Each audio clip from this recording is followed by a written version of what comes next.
Hello. Good morning. Good morning. Good morning. I understand that you are now 103. That's correct. Wow. That is And just holding. and holding. Can you tell me what year you started as a physical therapist? Back in 1946, I believe it was.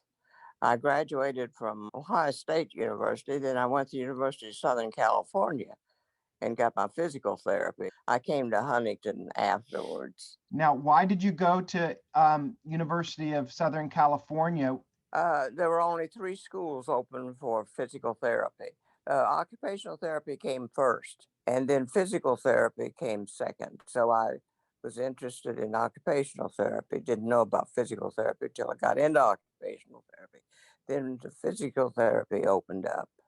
Where did you work when you came back to West Virginia as a physical therapist? I worked at St. Mary's Hospital.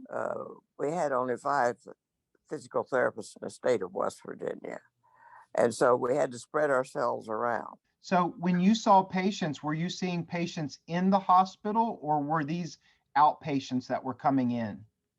I saw them both ways, Okay. inpatients and outpatients both. Okay. Were used to full capacity back in those days because we were just getting started.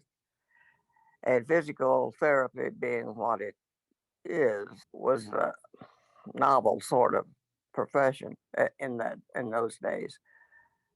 So doctors latched on to the orthopedic doctors quickly. So you were, It was the name of the game in those days to travel with your profession. yeah. And so we had meetings and met together, and we were a closed professional group that helped all 5 of us greatly. It was novel and so very interesting. And I am so glad I chose that. You remember how old you were when you retired as a physical therapist? I held in there a little longer than most of them. I was in my 60s. Well, Because, we are very glad that you created the scholarship for our students, and that has been very helpful for them to get their physical therapy education.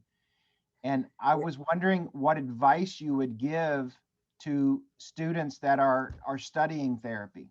well, just keep on keeping on doing the best you can. If you love it as I did, it was more than a profession to me. It was my life. It's who I am, a therapist Do you as feel like well. you had strong relationships with your patients? I certainly did. And I learned as much from them, more so than probably what I put out. Recently, you were recognized as having been a member of the Physical Therapy Association for 60 years.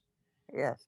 And I wanted to just know what you thought of the Physical Therapy Association and what was your experience with it. I got to travel with it.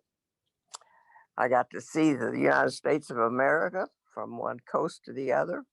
And I'm in very good health. I'm still trotting around. That's And what I hear. I hear that you pretty much live by yourself. I do. And I do exercises every day. I do physical therapy on myself. And that's one thing you consider as you grow older. And that's what saves you. You need that activity for your mental processes to work, or they wouldn't be working. Well, our job is to keep people functional and independent, and you are an example of that. Yeah, I kind of agree with you on that. Well, I have been a physical therapist for 32 years, but I want to thank you because I probably wouldn't be here today if you had not blazed the trail and helped to grow the profession. So I want to say thank you from the bottom of my heart. You passed it on to one generation that passed it on to me, and now I'm trying to pass it on to the next generation. Well, bless you. That's wonderful. I'm so glad you shared that with me. Well, Ruth, I appreciate you taking the time to talk to me today. and I hope you have a wonderful, blessed day. And I hope, that you keep on going, maybe 110. Oh, no, no, no, no, no, no. I'm ready when God's ready. I'll put it that way. Well, it sounds like you have had a blessed life. I have had a blessed life. I thank God for everything that He has given me. Thank you very much, Ruth, and thank you, Charles. Thank you.